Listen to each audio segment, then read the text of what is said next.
everybody, and welcome back to the Legal Weekly Wine, where we discuss the week's hottest legal topics. This is week number 5 for the Trump trial, the criminal trial in New York about business fraud, business records, but Stormy Daniels, right? So the hush money case, week 5. And this week we have Michael Cohen on the stand. We've waited for him all of these weeks. Here he is. Sounds like he might be the last witness. We are going to break down his testimony. We're going to break down the cross-examination, the good, the bad, and the ugly for both the prosecution side and the defense, and see what we think from here. So join us as we talk through all of this, because it is the Legal Weekly Wine. I'm Virginia Tarani. I am with Tarani Law LLC, because you never need a lawyer till you do. I am also the CEO of The Law Unscripted, which hosts this podcast. And I am pleased to be joined today by Chelsea Rogers, who is my co-host and my colleague with Tarani Law. Welcome, Chelsea. Hey, glad to be here. I can't believe we're on week 5 already. It just seems like the story that'll never end. It does, but as trial litigators, you have to admit, you and I are having an historic moment that is very exciting. Yeah, I swear the only thing is if it was being live streamed, we would have to shut down the office because I would not be doing any work. I would just have to be watching. And I've been having trouble because I really want to drive up there. You know, we're not that far from New York. I want to drive up there, figure out a way to get into the courtroom, but I think I'd have to be press. I don't know, but I really would, next trial. Well, okay, right? I might have a solution for you. I saw this from a very reputable news source, TikTok, today, that you can hire. Yeah. But no, it's real. Okay, you can hire. 50 an hour. Okay, you know exactly what I'm talking about. Thank you. You can hire a line stander person. I don't know the term, but you can hire somebody to stand in line for you so you can get into the courtroom. Where there's a will, there's a way. We may have to use it as a business expense to the IRS. This is coming, right? This is You're not running for office, I hope. It's okay, just put it down as my legal fees. It's a business expense if you're running for office. Just write it down as my legal fees. There you go. Yeah. Right. We'll just use Michael Cohen. That's right. There we go. Take his example while we've got it. Yes. Yeah. And, with interest, his crazy interest, however we get that deal. I want, however he does math. I like that, actually. The way we are calculating that, my kind of math right there. I love it. And okay, so the third voice you hear in this room is Dr. John Weil. He's the Dean of the Honors College at Middle Tennessee State University. He's our political scientist who knows all things politics. He's also our constitutional law expert in the Constitution amending process. I feel a little small when I talk about his resume versus mine, but it's great to have him on the show. He makes it legit. Welcome, Dr. Weil. Good to be here. Okay, so let's get into it. I know the three of us have been talking even off camera. I have brought the wine back for our wine. Grab your own glass of wine. Let's do some happy hour, because sometimes this needs drinking. I've brought back the 19 Crimes. I love this wine. I clearly drink it a lot, but I don't have a wine that says 34 crimes to go along with the trial. Not yet. Maybe soon. Maybe they made one for Snoop Dogg and for Martha Stewart. Maybe Donald Trump is next, or 34 crimes. But right now it's the 19 Crimes. I've gone back to the Shiraz, which is a very nice and it's not too sweet, but it's a very smooth blend. Dr. Weil, I saw your campus Pepsi today. Yes, I'm back to the campus dictatorial policy of monopoly. Yeah, I have a friend who is so against Pepsi products that it wouldn't surprise me if she chose her college based on whether they did Coke or Pepsi products. Okay. So, all right, Chelsea, what are you drinking? I'm also nothing new this week. Back at it with my boxed Moscato. Nobody is surprised. But, it's good. We have our standard favorites. We are still doing this for the show. Let's take a sip. Cheers. And let's get going for Michael Cohen. All right. Now, it's hard to know where to start because there's so much. Dr. Weil, I think what I want to start with is the idea, you've done a lot of mock trial coaching where you've been working with undergraduate students on how to do trials, how to do the actual presentation of trials for a very long time. So I want to start with you by asking a couple of questions, and hold your response until I get the 2 or 3 out. But what I'd like to know from you is, what do you think of Michael Cohen's witness placement as far as where he is in the line of all of the witnesses? And what do you think of how he has been presented by the prosecution? So I think in terms of how he's been presented, let's talk about trial strategy type is what I'm looking for. And is he making a good witness? Because you've watched, I know it's a lot of fake witnesses, but you've watched a lot of witnesses, you've coached a lot of witnesses as to how they should be presenting themselves. So how overall do you think Michael Cohen has presented himself, and is it effective, as well as what witness he is in the placement?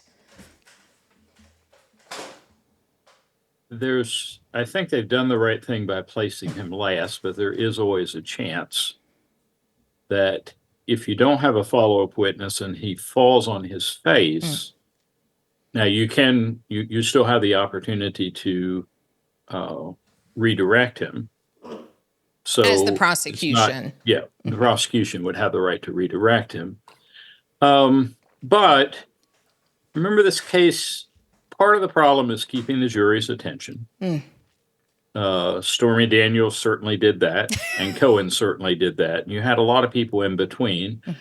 A lot of what Cohen is testifying to, I mean, what you don't have documents for, as far as I know, other than the recording that Cohen himself has done, is you don't have a lot of eyewitness testimony of what happened on the telephone or in individual meetings. Right. But you do have a number of receipts, and they, particularly, I think, during the direct, it appeared as though they were prior to Cohen being called, looks like they set it up pretty well to prove, here's this receipt, here's this message from, the auditor and whatever. So, I think they've done about as well as they can do on this. One of the fascinating things about this week's trial, now I'm not positive about this, but if I'm right that we're not going to have witnesses tomorrow, that it's going to end on Thursday. Right. There's certainly something to be said for, if you think you have effectively proven that Cohen is a liar and you can't be trusted, that's a good thing to have the jury mull over a long weekend. Sure. Now, in fairness, or the other side of that is, the prosecution has never painted Cohen as a choir boy. Not at and all. It's a good thing. It's a good thing. I mean, you can't. Right. And if you tried to, I think you'd lose credibility. Well, absolutely. I mean, they have done as much to discredit the witness in a sense. So a lot of it, I mean, I think some of it comes down to and this is where, this is the beauty of a jury. The jury has to decide not only if he's telling the truth, but what his motives might be. And does he hate Trump enough, and it's clear that he doesn't like him, does he hate him enough that he would lie about it? And so I think that's sort of now, one of the fascinating things I found early Thursday afternoon, and it's still going on as we're talking, but there was some indication that the lawyer doing the cross-examination had begun to sort of flail his arms and whatever. Right. And that's probably not a good sign, because the one you want flailing their arms is the person on the stand. Right. If the lawyer needs to maintain control of himself, that's legal. Political, your client may say, great, he really hammered him, right? He let him have it, and get a little momentary pleasure at the cost of a possible conviction. Right. Chelsea, what do you think about the manner of the witnesses. So how Stormy Daniels presented herself, then subsequently Michael Cohen. And I'd like to take what Dr. Vile's saying as far as how is the defense attorney portraying himself in front of the jury? And do you think these motions or what he's saying is impacting the jury more or less than the witness he's crossing? I think it would have to be. The thing that's difficult, we sort of mentioned coming in, is that we're not watching it ourselves. And so we're kind of relying on reports from people who are, which is hard. But based on that, I actually found Stormy Daniels' testimony to be fairly credible. Like, I think she came, you like her, love her, whatever opinions. I think she came off credible in her story. It didn't seem like she was putting on a whole lot of anything. So I found her story to be more or less credible. I have a harder time with Cohen. I think it's because I just don't like him, right? Like, I think that is absolutely, and I don't think many people do. Like, I think he comes off kind of sleazy, like a bad guy. And, you try to, stay as objective as possible. But I do think that's just going to impact how people take what he's saying, especially because he has these criminal convictions. And he's like, I lied and did fraudulent things, but not this time. That's hard. I feel like that's, Believe me now. But believe me now, right? And I think that, to me, when it comes into it, I think this happened. I think Trump knew this happened and directed it. That's my hot take. Probably not that hot of a take. But I don't know if it was only Cohen's testimony that I would feel as strongly about it. And the other side of that is, it's possible that the jurors would say anyone who hired and retained somebody like this is himself tainted. If it's one, they're both liars, so maybe we can believe it. I don't know that will be the jury decision, but it might. But I like that thought because, the question is, and maybe one of you two knows this, how long was Cohen employed by Trump? Do we know? I don't know the exact timeline, but as they sort of laid it out, I know that Cohen seemed to look up to Trump even before he knew him. And that sort of was what he modeled himself after, good or bad in that way. So I'm not sure. He actually said that he was part of the Trump cult. So that was one of the terms that he used.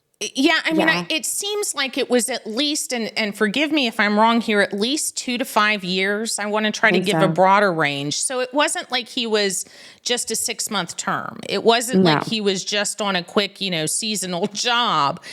There was a substantial amount of time that he was on the team being this bully. So I agree with you, Dr. Vile, that at some point you have to associate the character of one with the other. And whether you say, well, Trump's character was tainted by Michael Cohen or Michael Cohen's was tainted by Trump, you can't unlink the two.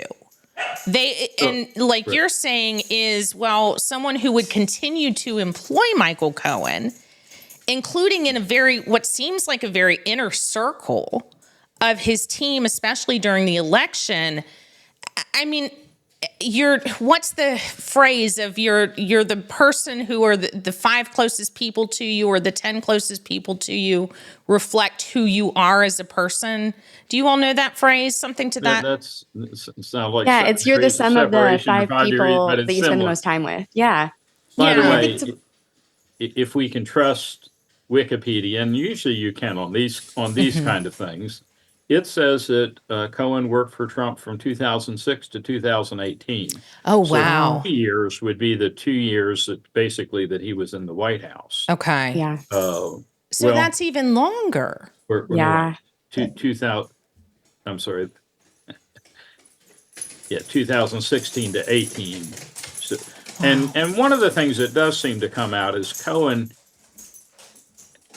doesn't seem to have figured out that, given that he was a fixer, he really wasn't going to be White House counsel and he wasn't going to get a cabinet position. Right. Yes. So it seems to be a little bit of lack of self-awareness on his part.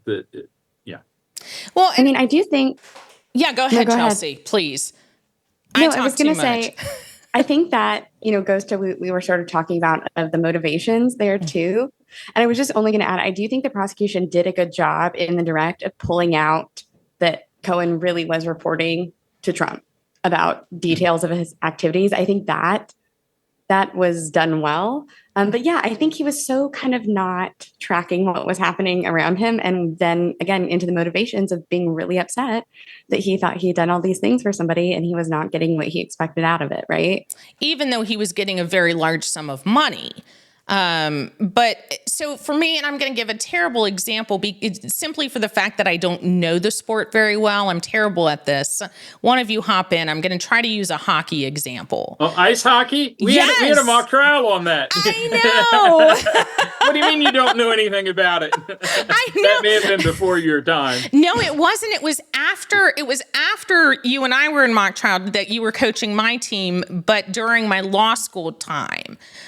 So it was around 2003-ish that the mock trial teams did it, and it was a hockey one, whereas there's an enforcer, right, Yes. on the hockey team, Yes. and they're the big, broad bully type who goes and checks the people into the walls and tries to get rid of them. And to me, it's like that's who Cohen is. He's the enforcer of the hockey team, but he wants to be the captain, or he wants to be what I don't know all of the terms of you the can other. use like a mafia reference, right? Like, I mean, it's the same concept, right? Like you have your head guy and then you have the people who go out and are like the muscles of the operation, And that's him, and he's trying to be somebody else. I like that the prosecution didn't throw him up there first. I really think they did a good job of going witness by witness. By the time you got to Cohen, you're like, yeah, this isn't a great guy. We know he's not a great guy, but that sets expectations. So by the time he got on the stand, in my mind, the jury would be like, yeah, he's as bad as we thought he was. He's nasty. He says bad things. He is a bully. Nobody likes him. We don't like him either, but he's credible, maybe. So something that struck me, and Chelsea's going to help me out here, Southern girl, right? Yes. And I what was is it? surprised. You know what's coming? I don't. I I don't. don't know what. I don't know why he insisted constantly on saying ma'am. It was like over 100 times. And He said what? Ma'am. when the woman attorney directed him, he would always say, yes, ma'am, no, ma'am, Oh, which is very common in the South. Yeah. To my knowledge, is almost completely lacking in the state of New York. Just using a stereotype. Yeah. I can remember my wife telling about growing up in New Jersey, and a kid came to school for the first day, I believe from Tennessee, but it may have been another southern state. And the teacher asked a question. He stood up and said, gave the yes, ma'am, and then gave an answer. And everybody laughed him out of the room. I mean, they thought this was completely comical. Poor kid was doing what he had been taught to do. Yeah. But I found this sort of antiquated. I mean, it sounds very respectful, yes. but it seems out of character for Cohen. Yes. And I don't know.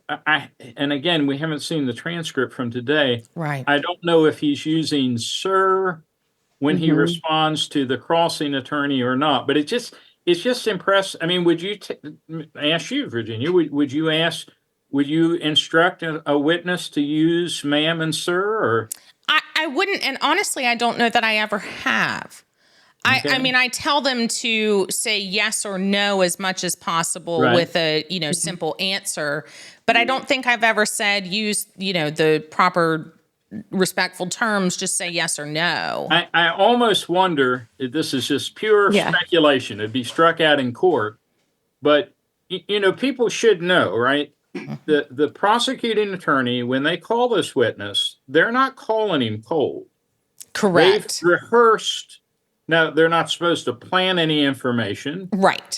They're not supposed to accept any information they believe is false. Or tell him what to say. But is it possible that they instruct him to do this as a way of reminding himself, you said ma'am, that means you have to retreat, or sir, or whatever it would be, you have to treat them with respect. I don't know that that's the case, but I just found it sort of an oddity. That's so funny. Because he did it so many times. He did, and I heard sir a couple times, but I'm not sure if it was quite as many as ma'am. I had a totally different take. I thought that maybe people get nervous up on the stand. Even big old bullies like Cohen are going to get nervous, and like you kind of default to maybe what you like had, growing up. I think that it would, I think my accent would come out a little bit more, and my yes ma'am, no sir would come out if I was nervous. Yes, like y'all. It's like, when I'm nervous, angry, or drinking, you can really hear this out. And so I wonder if it's the truth. Okay. And so I thought truly that it made him seem nervous to me. So that's how I kind of took it, was that he was a little anxious. And so these sort of things were just defaulting. And don't you wonder if somebody in the jury is going to ask? Yes. I mean, to ask one another, will that be a point of discussion? What do you think about him saying ma'am all the time? I don't know. It could be. I mean, the most random things a jury can pick up on. Truly. I've told you all before, I had a jury homicide trial. And the biggest thing that the jury was commenting on after the trial was how I had worn, my co-counsel and I had matched outfits.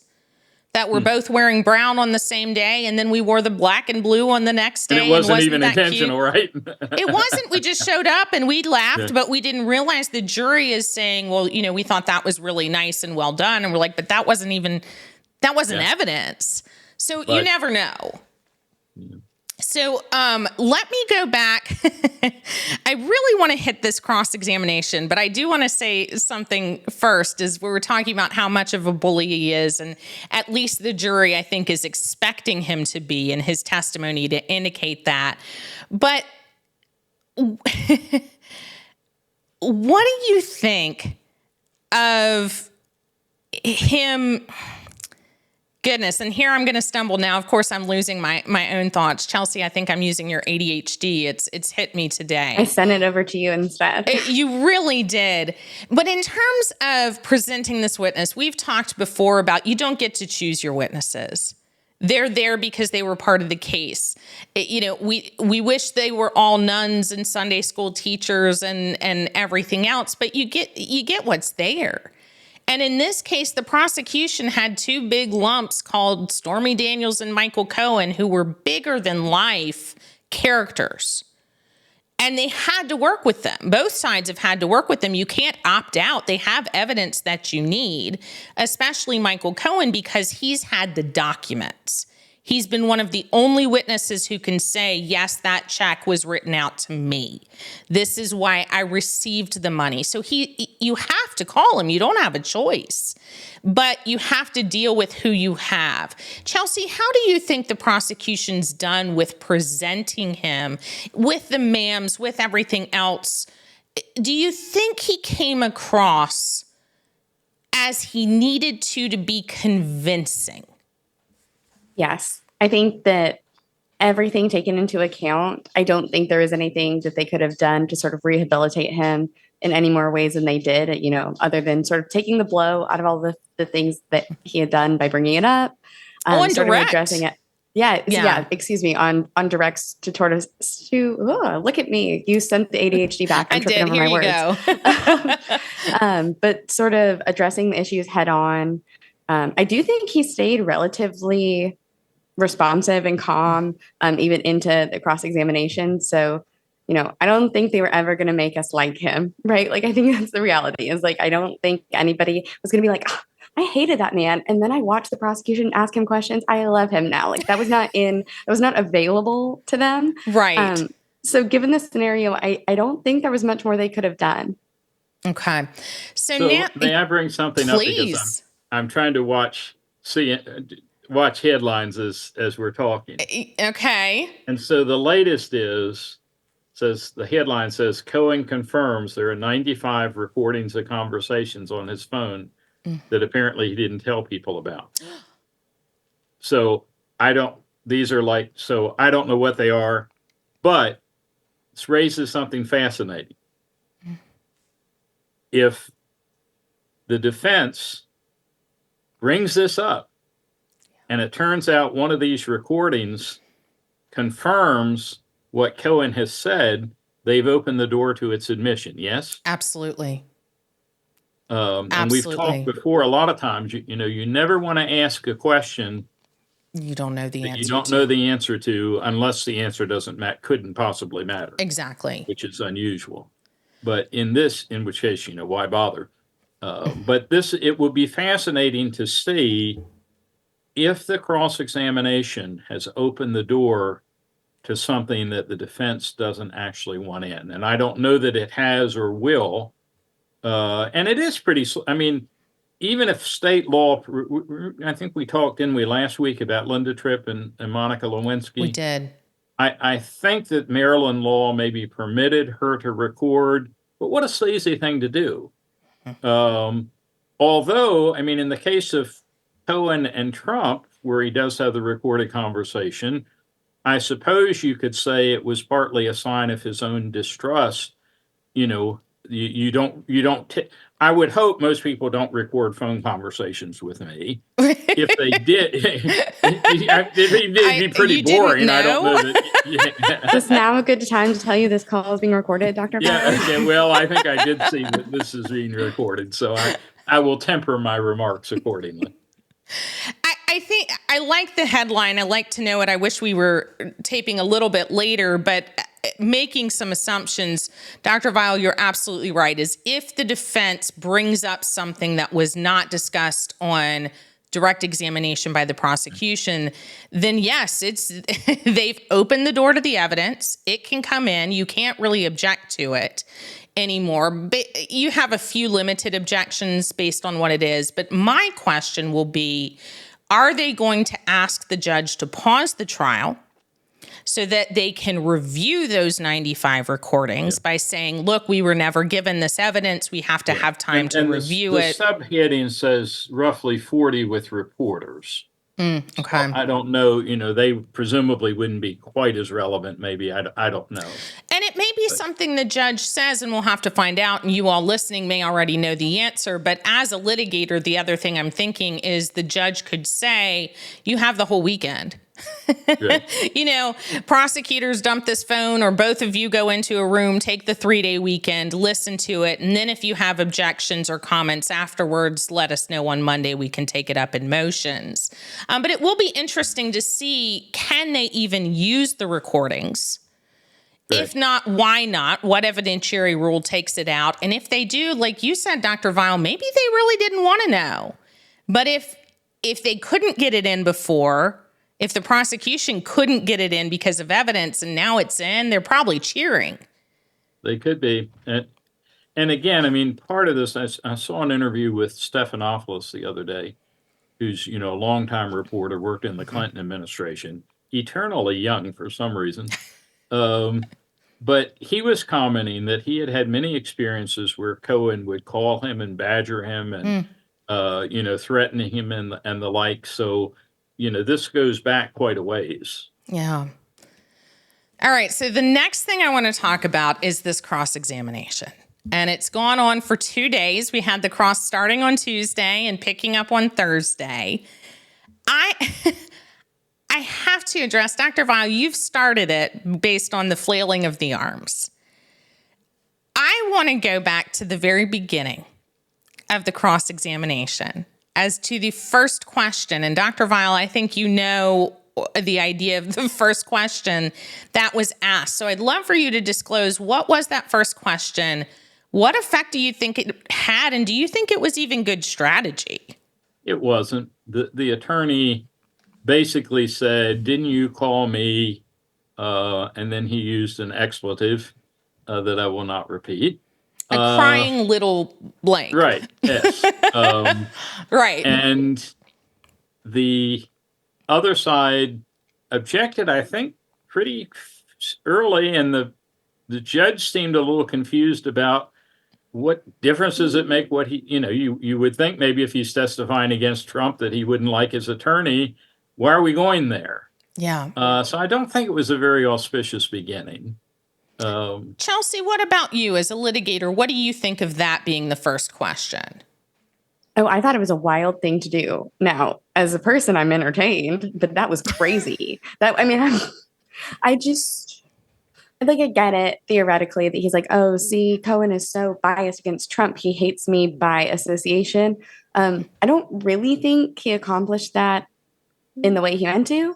And I think, the confusion seemed to be the takeaway from that. Even the judge was like, why are you making this about you? Like, I don't versus understand. about your client. Right.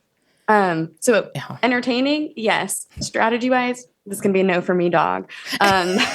Seems like that would have been a good one if it had been a woman to say, yes, ma'am. Right.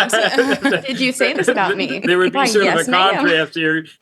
Well, I'm glad you repeated the language instead of me, but yes, ma'am. I'm going to do a third vote. I'm going to throw my hat in this one too I agree. I think this was very poor strategy. In terms of trial work, you should not be getting an objection. It's very bad to get an objection to your first and your last questions. You don't want to start your client might like it. Your client doesn't necessarily know that. And your client, the more you flail your arms and the louder you get, the more impressive your client might be with you. And that's true. I also think Trump just likes people who are like that. So it's I haven't seen this attorney speak in any other thing, but I think that tends to be his preference. That's what Trump, sort of is like when he's speaking. And so I think he thinks that's a good look. Yeah, I agree. And, throughout all my years as a prosecutor, there were several defense attorneys who were bullies, very bad bullies, just like Cohen, who's an attorney. He's a bully. And the clients loved them. They chose them specifically because they seemed big and brash and aggressive. And they were going to go, stand up for my rights and get me the best settlement or get me the best outcome. And what they weren't realizing is most of the other parties, they were like, well, I don't want to deal with you. So it's hurting their clients. Most often, it's actually hurting their clients instead of helping because they would, use their own opinions of this nasty attorney to give those clients lesser deals or not even deal with them and say, look, we're just going to go to trial. So I think in that sense, I think it was a very bad way to go. Especially that statement of I look like a crying whatever is you're highlighting. I mean, I would think to myself, well, yeah, you do kind of look like that, don't you? And that's not what you want. You don't want a juror when you first get up to question a witness thinking, yes, that's an accurate statement of who you are. If it's a bad statement, you don't want them agreeing with the statement. So why would you even mention it? And then he said he got Cohen to admit that he thought and had said that Trump was a boorish cartoon misogynist, a Cheeto-dusted cartoon villain, and I'm not going to use this word either, but a dictator and a really bad word after that. This sounds like he ought to be advising Trump for his rallies rather than cross-examining a witness. Right. And this sounds similar to some of the things I've heard Trump say recently at rallies. And that's the thing is they're trying to make it bad against Michael Cohen is these are the things you've said about Trump. And I agree is like if any of these jurors have heard Trump's rally speeches, then how are they any different than what Trump is saying about other people? And that could very well backfire. And Cohen's response has been quite humorous. It wasn't a yes, sir, or yes, ma'am, but it was close because his response to all of this sounds like something I would say. And to me, I wasn't there, but a couple of the articles I've seen, I don't know if it was these exact questions or similar ones where jury members laughed. Yeah. I don't think you want jury members to laugh at this because, either one of you pick it up, but I think that actually harms the cross versus help them because there's certain times you want the jury to laugh with you and there's certain times you don't. I think the jury was laughing at him, not with him, right? Like, I think that's the problem. Yeah. And by the way, so we've had, 2 weeks now of speculation. I'm still the odd man out, right? You still are. I still don't think Trump is going to testify, but I didn't think either Trump or Biden was going to agree to a debate.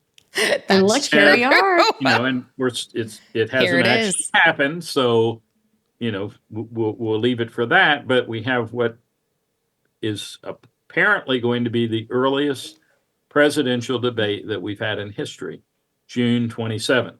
And both have agreed.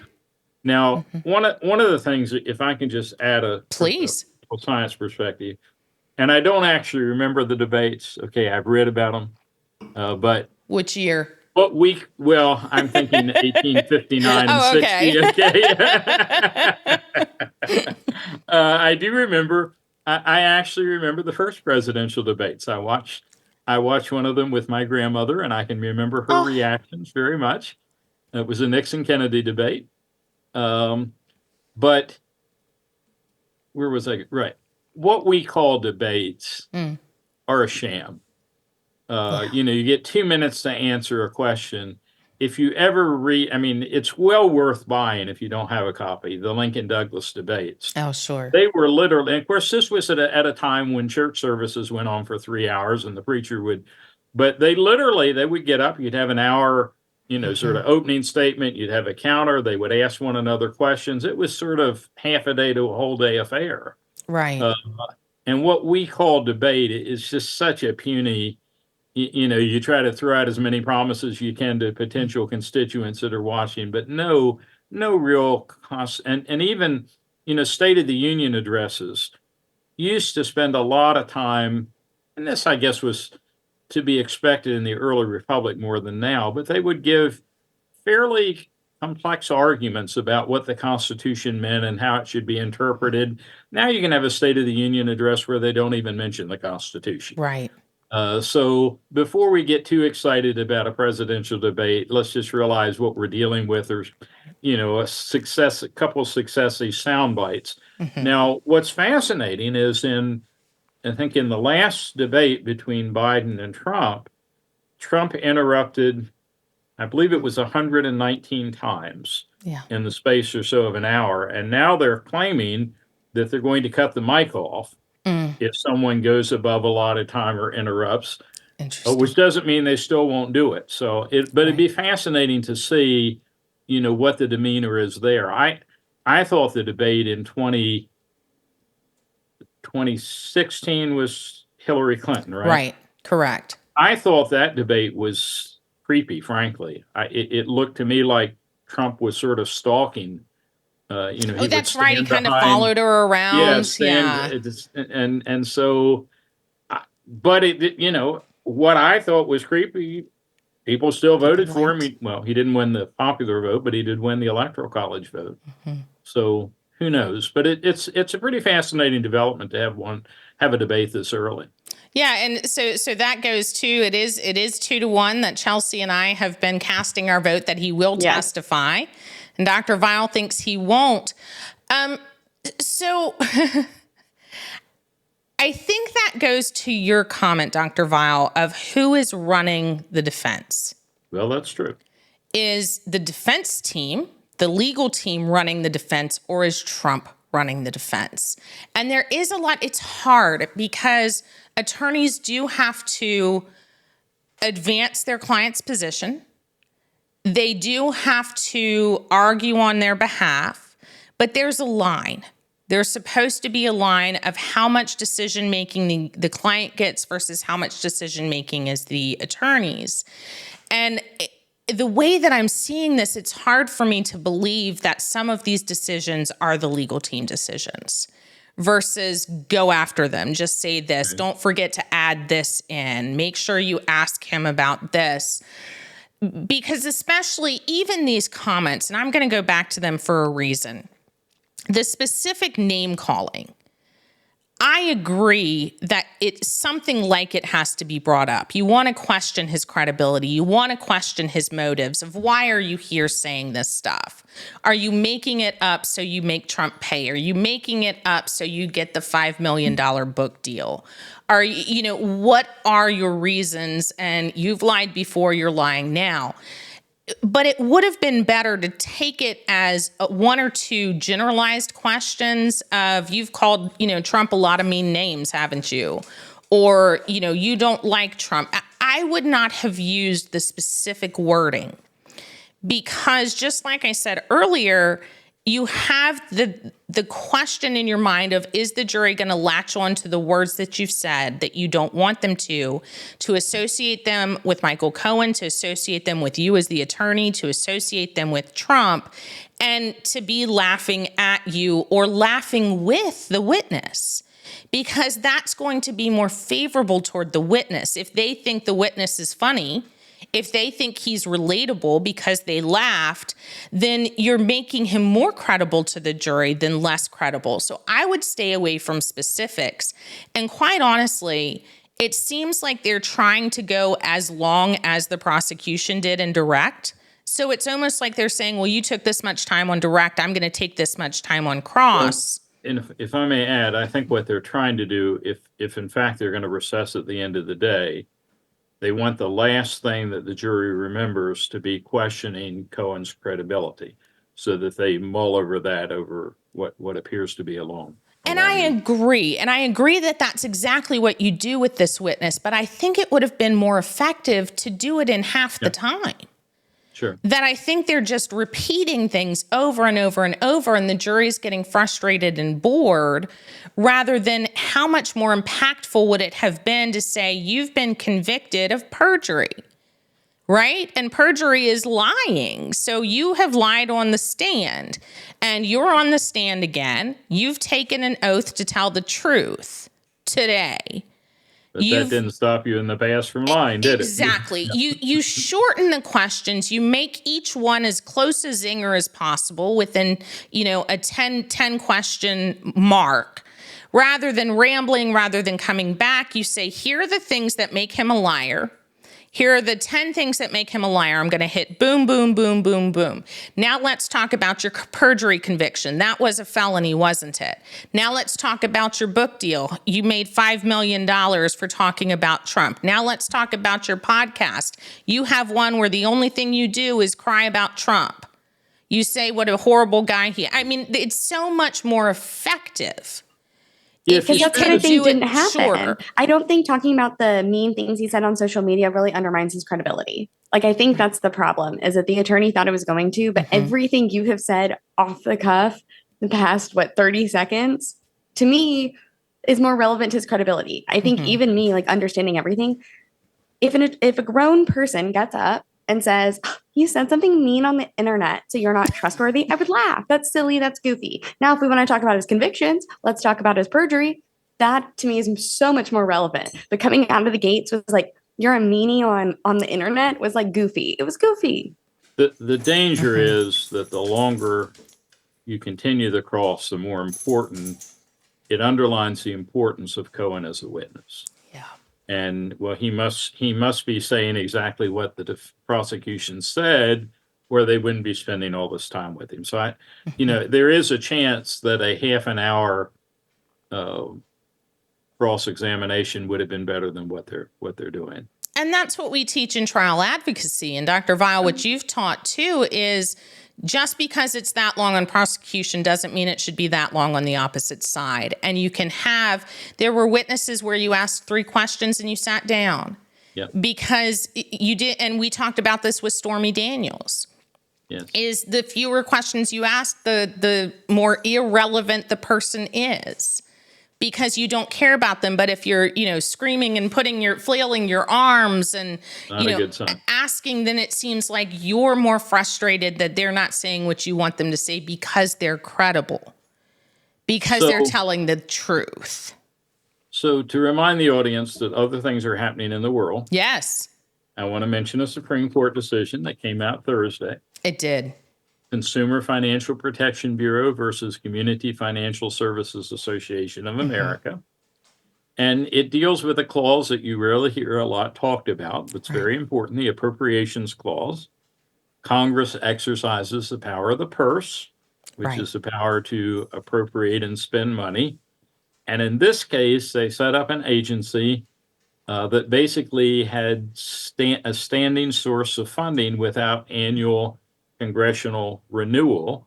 There were some limits on how much they could spend, but basically they didn't have to worry about getting a separate appropriation and they could even use funds, as I understand, that they had fined people and whatever to pay for it. And the Supreme Court, what's fascinating about it is the Supreme Court upheld it by a 7-2 vote. Almost unanimous. The person who wrote the decision is Justice Thomas. And what's even more fascinating is that, Thomas is or professes to be an originalist. a great deal of emphasis on, what did the founding fathers, what did they actually say? What did they mean? What does history tell us? And the dissenter was Justice Alito, who has the same approach to constitutional interpretation, and they came to radically different conclusions. And what I like about Thomas's decision is he points out that there is a limit on appropriation power to Congress when it comes to the military. And it's not terribly effective, by the way, but Congress can only adopt a military budget for up to 2 years. But they pointed out that that exception would tend to indicate that there is no similar limitation for appropriations other than the military.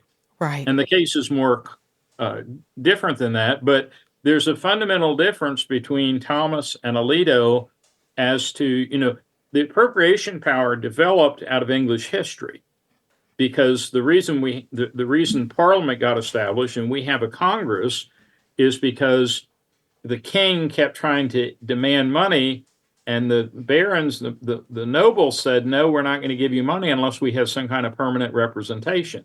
And so that became so these are very fundamental issues of history, but two of your strongest originalists on the court who almost always vote together are at loggerheads on it. So it's a very fascinating decision. And what's interesting is, there's another decision coming down the pike later this year. On appropriations? Well, it deals with the Chevron doctrine, which is to what degree can administrative agencies, what degree of deference are they ordered when they're filling in parts of the law that are really not very explicit? And the conservative justices have been objecting for some time that this gives unwarranted power to these agencies. And what I've been able to read of the decision so far, I haven't gotten all of Alito's dissent yet, but they don't seem to actually raise that very much in this decision. But it might suggest that those who thought the Chevron doctrine was going to be, if you wanted to overturn that or give a preview of what you were doing, you might have signaled it here, and they don't seem to have done so. So it's pretty fascinating. There's another very important legal development this week. I think I shared it with you already. Yes. Go ahead. We'd love to hear it. I mean, the world has been waiting for this, right? We have. Tell us what we see. All the world needs now is an encyclopedia of presidential vetoes from Washington through to Biden. And some character named John Arvile actually wrote the book. Congratulations. It is now published, and I need to think of another topic. So if anybody, particularly encyclopedias, I love to write encyclopedias. Maybe my love comes from reading Encyclopedia Brown. Remember him, Virginia? Oh, I do. Between him and Nancy Drew. I was never what did she draw? We never did decide that, did we? Well, between that and Jessica Fletcher, whatever did she write? Murder, She Wrote, but what? Yes. Which one? The waiting world wants to know. Yes, they do. As well as how Cohen's testimony is going to be taken, what's going to happen with these upcoming Supreme Court decisions, including the privileged immunity clause that we're waiting on with bated breath. Next week for trial week number 6. You don't mean that, though. You don't mean the privilege and immunities clause. You mean correct, the privileged immunity of whether Trump has immunity. Right. I'm sorry, being pedantic. That's what means do, right? There's a privilege and immunities clause in the Constitution and the 14th Amendment, which is usually sort of like due process and equal protection. It's in there, the 14th Amendment, and it's sort of a category of rights. But I should say then presidential immunity. I knew exactly what you meant. But you're right. Words matter, and presidential immunity is the key phrase of the day rather than privileged immunity. So we are waiting on that. And week 6, we are going to find out who is right as to whether Trump is going to testify. I think. Wait, if he testifies, do we think he's going to testify last? Sorry. I just think since we've been talking about the order of witnesses today, I think that's a good question because, the whole thing with Cohen, right? Like you wait to the end for your big bam witness, right? Like I would think that, Donald Trump testifying would be the big star of the show. But what do we think? He has to have the last word. It's his character. I think I think Cohen being last for the prosecution was their last poke at the bear of, we're going to leave you with all this nasty stuff that Cohen said about you. Poke, because he's dying to violate the gag order to talk about Cohen in response. So in my mind, I think it was a great play by the prosecution to say, all right, we want Trump to take the stand. Come on, buddy, you have to respond, to kind of force him to show his hand. I still think he's going to be a witness. I don't know what other witness they can call. But I think we had talked about, you could, right, just say, Your Honor, after listening to the testimony, we don't think there's anything really here that needs rebutting. We trust the jury to do the right thing. I think Trump would have a fit in the courtroom if his attorney did that. Like, I think it would be a full-on temper tantrum. So let me ask you a question as a non-lawyer in the panel. If you were Trump's attorney and you thought like I do, that the very last thing that you would want would be to have Trump on the stand, and he decided to do it, could you legally, morally withdraw from the case? Yes. Could you put it to him that way and say, if you testify, I will no longer be your counsel? Absolutely. And so many people have done it. That's what you need to do. And you write him a letter that says, this is what I'm going to, but especially it depends on how the professional rules of conduct are written. For New York. For New York. It depends. But like at this point, it would be pretty rare for a judge to allow that. Like, we're so far into this trial that to withdraw at this point, I don't know if a judge would allow that. What do you think, Virginia?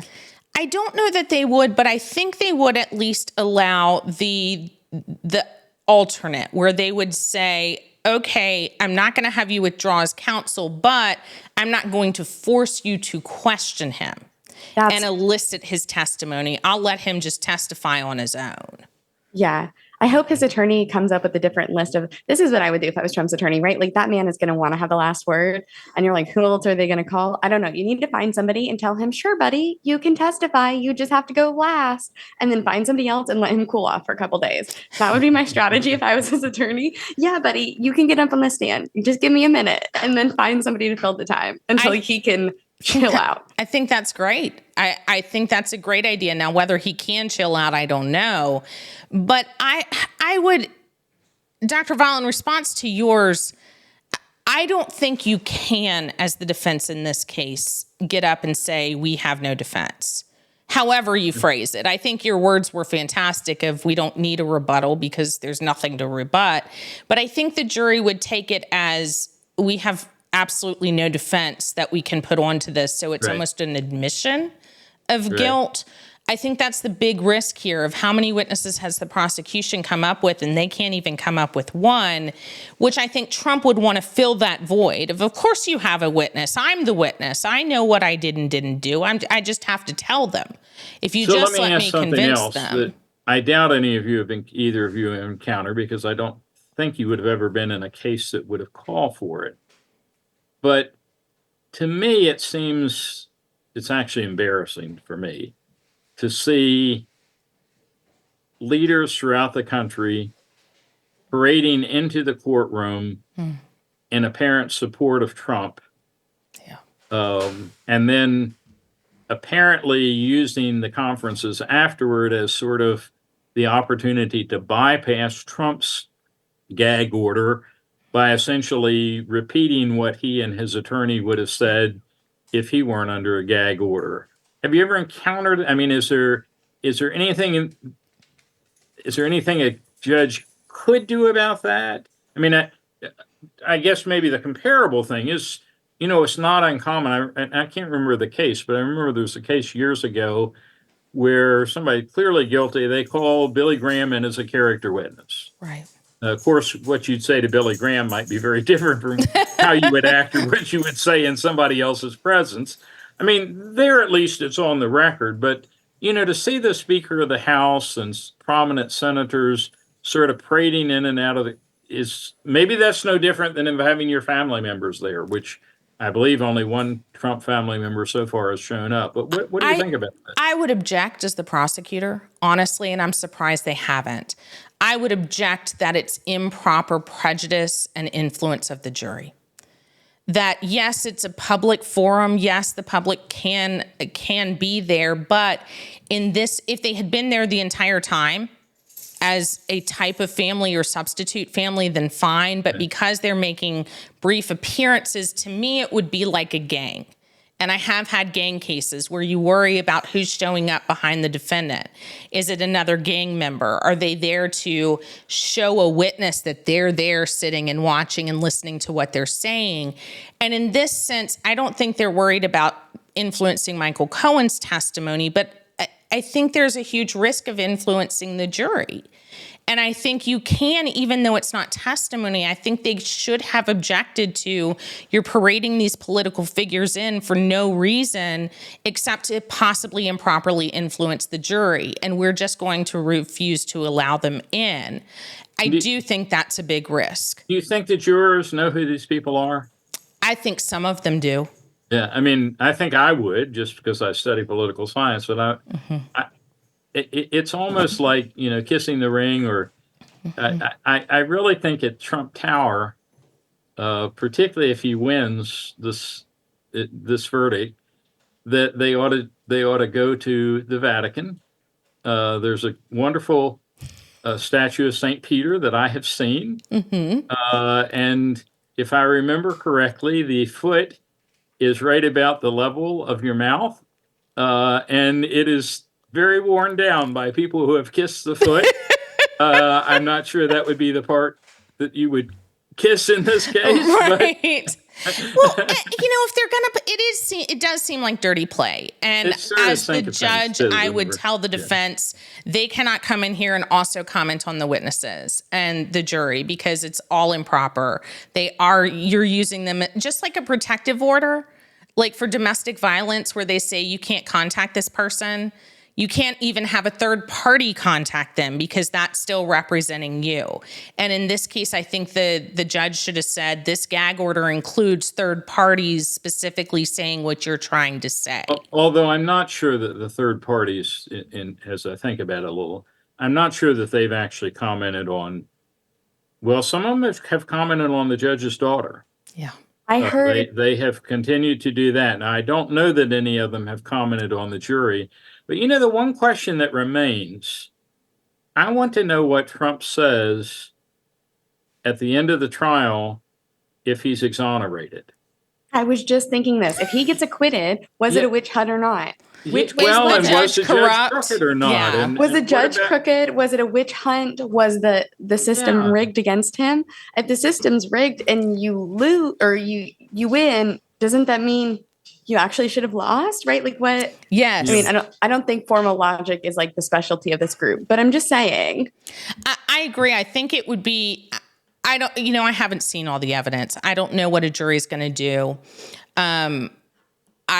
I think still it could go either way just because I haven't seen all of the evidence and I don't want to speculate on guilt or not. But I also think, so quick before, I think even if, and I feel this way in a lot of things, I think all of this happened, to be perfectly clear. I think it happened just as it sort of has been reported that we had it. I don't know if the prosecution has proved it though, right? Like that's my takeaway is I absolutely believe it happened just like that. I don't really know if they've proven it. And I definitely don't know if they've been able to prove that it was for the purposes of the election fraud part of the charges. Exactly. And I think that's where we could have kind of a split decision where the jury could decide, okay, yeah, he did it, but it was maybe about his wife. It's reasonable doubt as to why he did it. And in that case, they could find the misdemeanor instead of the felony, because the felony is specifically for the purpose of committing some kind of election fraud. Okay, so let me throw out one final question. If the jury ends up being a hung jury, which I think is a very good possibility, and you were the district attorney bringing these, or Manhattan, the district attorney It is. General. District attorney. Okay. If you were that individual and you got a hung jury, would you try the case again? Absolutely, as soon as possible. Oh, you would? Yes. What? Okay. Really? Okay, you're thinking billable hours. What's Chelsea thinking? No, because the prosecution doesn't have billable hours. They're paid by the state. Yeah. They're government That's employees. True. That's Okay, so true. Virginia, why would you try it again as soon as possible? Because I would say, I've retried a murder case. That was a hung jury. I think some of it depends on how much of a hung jury it is. We had one juror hold out, and we're like, okay, look, we had a rogue juror kind of thing. But in this case, I think politically, you're looking at how many other prosecutions that are holding and pending, and you are ready, you're completely ready with your case. You have all the information. There's no better time than to try it when it's fresh on your mind. When I'd wait until I could get the transcripts of everything, but it sounds like they're being published, daily. Yes, they are. So in this case, you say, look, it is hard to find a jury. They clearly were, they didn't quite fully understand, but we're going to try it one more time because we think that this is the way it is. It's hard to be politically motivated. Next time, we're not going to allow Speaker Mike Johnson in. Next time, we're going to make sure to do these motions in limine before the trial to prevent things, that they learn from their mistakes, so to speak, and do it that much better next time. Now, after 2 times, probably not. But I think you take your risk on the first time that it's lost, especially if it's a wide margin of 11-1 or even a 10-2, 9-3 kind of thing. I would, yes. The other thing, my last funny thought, with all of these people that are parading in, as the prosecution, if it's being allowed, I'd do my best to call up Hillary Clinton. Hey, come over on our side. You want to come into the courtroom, sit on the prosecution side. Right? How many other Democrat leaders I'm so can sorry. you call? I'm the thought of that phone call. Like, hey, girl, hey, what are you doing on Thursday? Remember that remember something similar, go back to presidential debates, happened in a presidential debate. Mm-hmm. Remember? Which one? Clinton, Trump. Oh, what right. Did Trump do? Oh, he sat behind her. No, something else. Or he stood. What did he do? He called in 6 people who had made accusations, 6 women or thereabouts, women who had made accusations against Bill Clinton, which how that's relevant to his wife, I'm not exactly sure. But he had them there in the audience, apparently designed to intimidate Clinton, and probably worked, at least to a degree. Yeah, I mean, call up every unsettling. Call up every Democrat leader that you can think of. Have them traipse through the courtroom in the next couple of days, even for the closing arguments. If we're all playing dirty, let's play dirty. Here's who I'm calling. You call my, I'll trump you this card. You do this, I'll show this, and the higher up you go, the higher up your phone calls go. And so do help me with this, because if I don't know, your audience probably doesn't know either. Does defense do you get an automatic number of people that you can bring in? No. Like family members? It depends on the court, I guess. It depends on the court and the local rules of procedure. But I don't know of any limitations that you have except for the normal crowd control. I've never had a limit. Now, I haven't had a really large family ever on either side that I've represented. But I think more of it's about space in the courtroom. Well, it's not like graduation where you get a ticket, to come in. So people will know Chelsea is right. She saw it on TikTok, but I saw it on either one of the 3 major networks or on CNN, interviewing somebody who would get there at 2 a.m. and they would pay him $50 an hour. $50 an hour. To hold the line. Why did I go to law school? I could have just stood in a line. Yeah, that sounds like a pretty sad life to me. I don't know. Look, I could put on some podcasts and music and just be vibing all day. I'm just saying. Maybe. Get some sunshine. It's an entertaining trial of all the trials to watch. I'd want to be in that one too. Maybe the Johnny Depp one, but I no longer get to go. That one's over. But okay, so that's got your legal take on week 5 of the Trump prosecution for the hush money trial about Stormy Daniels. We are waiting for week 6. Stay tuned with us. Join us again for week 6, whether Trump takes the stand or not, whether we have any defense presented, and if it's not him, who is it? And when we get to closing argument. So we're going to see how long this trial goes, what's next. Stay tuned with us. Don't forget to hit like and subscribe so that you can follow us, pick us up next week, have others given the opportunity to like and to follow and to listen along. And we will catch you next time on the Legal Weekly Wine.